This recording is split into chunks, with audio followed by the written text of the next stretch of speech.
Kejadian pasal 42. Saudara-saudara Yusuf pergi ke Mesir.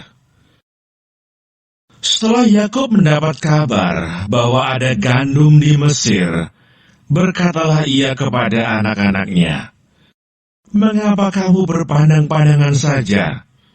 Lagi katanya, "Telah kudengar bahwa ada gandum di Mesir. Pergilah ke sana dan belilah gandum di sana untuk kita, supaya kita tetap hidup dan jangan mati." Lalu pergilah 10 orang saudara Yusuf untuk membeli gandum di Mesir.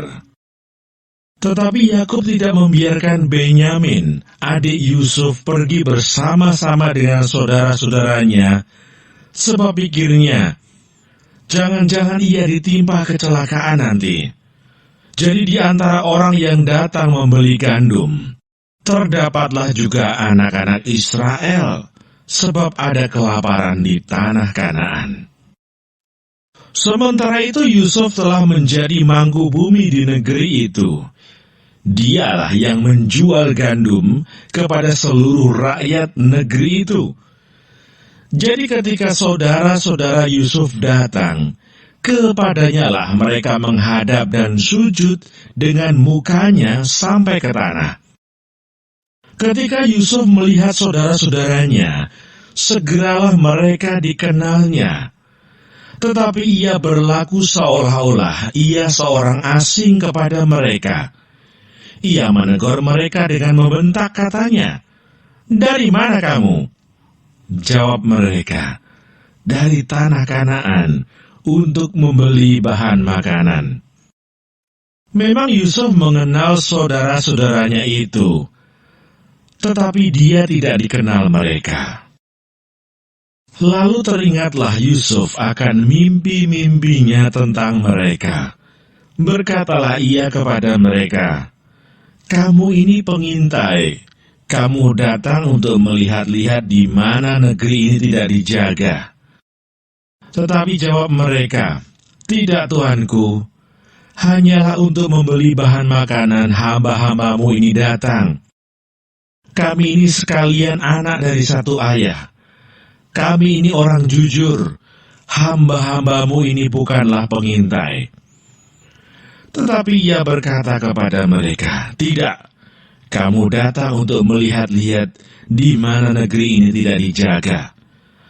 Lalu jawab mereka, "Hamba-hambamu ini 12 orang. Kami bersaudara, anak dari satu ayah di tanah Kanaan. Tetapi yang bungsu sekarang ada pada ayah kami, dan seorang sudah tidak ada lagi." Lalu kata Yusuf kepada mereka, "Sudahlah, seperti telah kukatakan kepadamu tadi, kamu ini pengintai. Dalam hal ini juga kamu harus diuji. Demi hidup Firaun, kamu tidak akan pergi dari sini jika saudaramu yang bungsu itu tidak datang kemari. Suruhlah seorang daripadamu untuk menjemput adikmu itu. Tetapi kamu ini harus tinggal terkurung di sini. Dengan demikian perkataanmu dapat diuji apakah benar, dan jika tidak, demi hidup Firaun, sungguh-sungguhlah kamu ini pengintai." Dan dimasukkannya lah mereka bersama-sama ke dalam tahanan 3 hari lamanya. Pada hari yang ketiga berkatalah Yusuf kepada mereka, "Buatlah begini, maka kamu akan tetap hidup. Aku takut akan Allah. Jika kamu orang jujur, biarkanlah dari kamu bersaudara tinggal seorang terkurung dalam rumah tahanan. Tetapi pergilah kamu, bawalah gandum untuk meredakan lapar seisi rumahmu. Tetapi saudaramu yang bungsu itu haruslah kamu bawa kepadaku, supaya perkataanmu itu ternyata benar, dan kamu jangan mati." Demikianlah diperbuat mereka. Mereka berkata seorang kepada yang lain, "Betul-betullah kita menanggung akibat dosa kita terhadap adik kita itu. Bukankah kita melihat bagaimana sesak hatinya ketika ia memohon belas kasihan kepada kita, tetapi kita tidak mendengarkan permohonannya. Itulah sebabnya kesesakan ini menimpa kita. Lalu Ruben menjawab mereka, "Bukankah dahulu kukatakan kepadamu, janganlah kamu berbuat dosa terhadap anak itu? Tetapi kamu tidak mendengarkan perkataanku. Sekarang darahnya dituntut daripada kita." Tetapi mereka tidak tahu bahwa Yusuf mengerti perkataan mereka, sebab mereka memakai seorang juru bahasa. Maka Yusuf mengundurkan diri dari mereka lalu menangis. Kemudian ia kembali kepada mereka dan berkata-kata dengan mereka. Ia mengambil Simeon dari antara mereka, lalu disuruh belenggu di depan mata mereka. Sesudah itu Yusuf memerintahkan bahwa tempat gandum mereka akan diisi dengan gandum, dan bahwa uang mereka masing-masing akan dikembalikan ke dalam karungnya, serta bekal mereka di jalan akan diberikan kepada mereka. Demikianlah dilakukan orang kepada mereka itu. Sesudah itu mereka pun memuat gandum itu ke atas keledai mereka, lalu berangkat dari situ. Ketika seorang membuka karungnya untuk memberi makan keledainya di tempat bermalam, dilihatnyalah uangnya ada di dalam mulut karungnya. Katanya kepada saudara-saudaranya, "Uangku dikembalikan. Lihat, ada dalam karungku."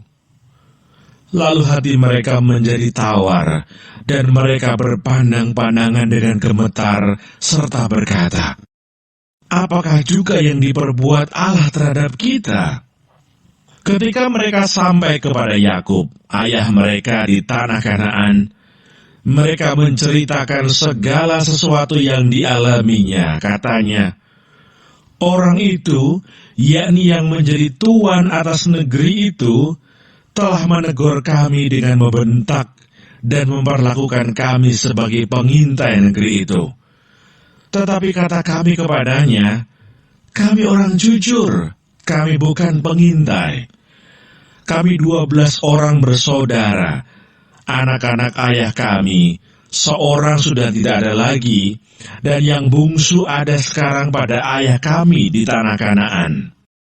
Lalu kata orang itu, yakni yang menjadi tuan atas negeri itu, kepada kami, 'Dari hal ini aku akan tahu apakah kamu orang jujur. Dari kamu bersaudara, haruslah kamu tinggalkan seorang padaku. Kemudian bawalah gandum untuk meredakan lapar seisi rumahmu, dan pergilah. Lalu bawalah kepadaku saudaramu yang bungsu itu, maka aku akan tahu bahwa kamu bukan pengintai, tetapi orang jujur. Dan aku akan mengembalikan saudaramu itu kepadamu, dan bolehlah kamu menjalani negeri ini dengan bebas.' Ketika mereka mengosongkan karungnya, tampaklah ada pundi-pundi uang masing-masing dalam karungnya. Dan ketika mereka beserta ayah mereka melihat pundi-pundi uang itu, ketakutanlah mereka. Dan Yakub ayah mereka berkata kepadanya, 'Kamu membuat aku kehilangan anak-anakku. Yusuf tidak ada lagi, dan Simeon tidak ada lagi. Sekarang Benyamin pun hendak kamu bawa juga. Aku inilah yang menanggung segala-galanya itu.' Lalu berkatalah Ruben kepada ayahnya, 'Kedua anakku laki-laki boleh engkau bunuh, jika ia tidak kubawa kepadamu. Serahkanlah dia ke dalam tanganku, maka dia akan kubawa kembali kepadamu.' Tetapi jawabnya, 'Anakku itu tidak akan pergi ke sana bersama-sama dengan kamu, sebab kakaknya telah mati, dan hanya dialah yang tinggal. Jika dia ditimpa kecelakaan di jalan yang akan kamu tempuh, maka tentulah kamu akan menyebabkan aku yang ubanan ini turun ke dunia orang mati karena duka cita.